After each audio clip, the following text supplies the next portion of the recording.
নমস্কার বন্ধুরা, আশা করি আপনারা সবাই খুব ভালো আছেন আর আপনাদের আশীর্বাদে আমাদের দিনগুলো বেশ ভালোই কাটছে। সকাল সকাল উঠে স্নান সেরে নিয়েছি। এখন বেশ কিছু জামা কাপড় কেচেছি, ওর বাবার আছে, পাকুমের আছে, সেগুলোই মেলে দেবো। আসলে আজকে আমি ওই বাড়িতে যাচ্ছি, মানে আমার বাবা বাড়িতে।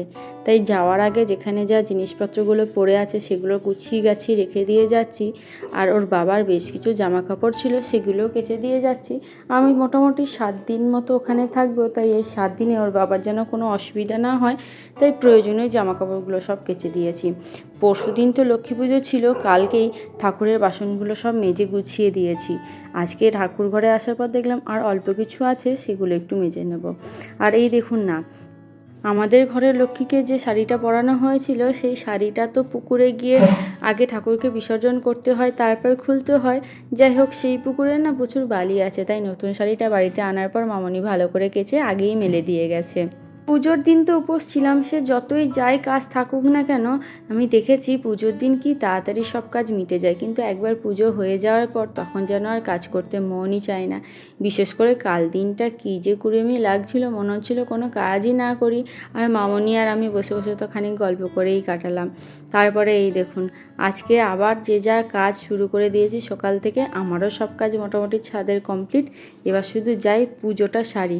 আর পলুও তো শীত না পড়তে পড়তে এখন ছাদে রোদ পোয়াচ্ছে, আর কোকো তো একটু করে ছাদে যায়, আবার যেই গরম লাগে সঙ্গে সঙ্গে আবার এই ঠান্ডায় ছামাতে চলে আসে।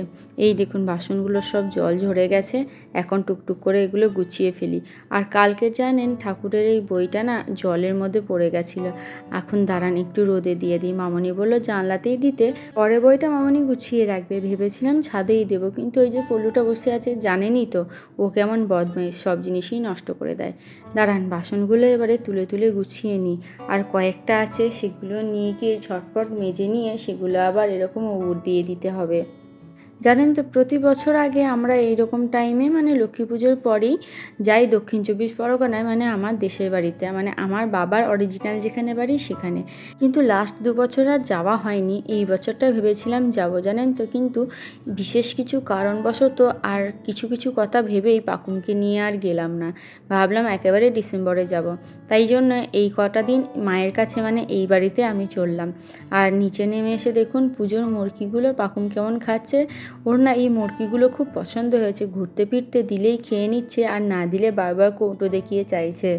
আমাদের তো যাওয়ার কথা ছিল সকাল 10টাতে, কিন্তু ওর বাবা পড়াতে চলে গেছে সেই সকাল 7টায়।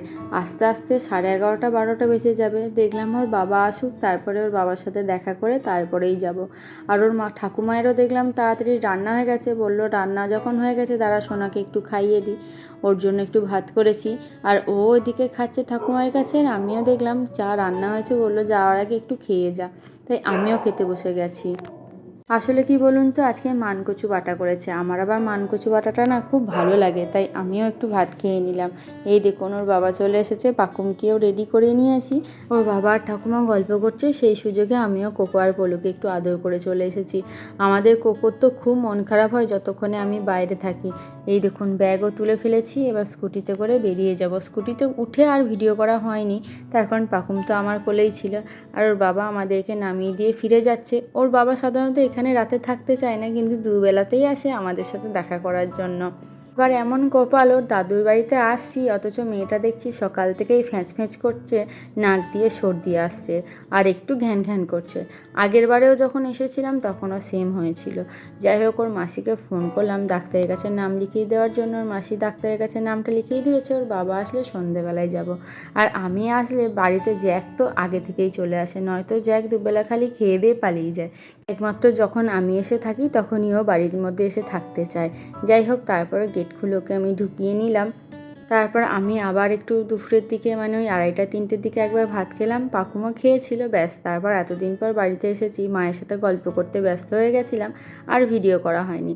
ওর বাবা রাতেবেলায় এসছে ডাক্তারের কাছে নাম লেখানোর পর। আমাদের যে টাইমটা দিয়েছে 9:30, তাই 9:15-20 বাজছে। এখন আবার পাকুমকে রেডি করে নিয়ে আমরা ডাক্তারখানায় চলে এসেছি। আর দেখুন 9:30তেও কেমন ভিড় আছে ডাক্তারখানায়, কত চটি। আসলে এসেছি আমরা হোমিওপ্যাথি ডাক্তারের কাছে, এই ডাক্তারবাবুর খুব নাম। যাই হোক, ডাক্তার ফাক্তার দেখানোর পর এইখানটায় দাঁড়িয়েছিলাম 3 তলার ওপরে। দেখুন কি সুন্দর লাগছে রাতের বেলার ভিউটা। আমি তো খানিকক্ষণ দাঁড়িয়ে দাঁড়িয়ে ভিডিও করে নিলাম। আসলে সামনে রেল গেট পড়েছে, ওখানে তো গিয়ে সেই দাঁড়াতেই হতো, তার থেকে এই উঁচু জায়গাতেই দাঁড়িয়ে আছি, দেখতে বেশ ভালো লাগছে চারিদিকটা।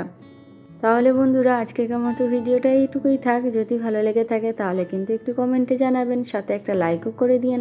আর আমাদের চ্যানেলে প্রথম আসলে আমাদের চ্যানেলটা সাবস্ক্রাইব করার একান্ত অনুরোধ রইল।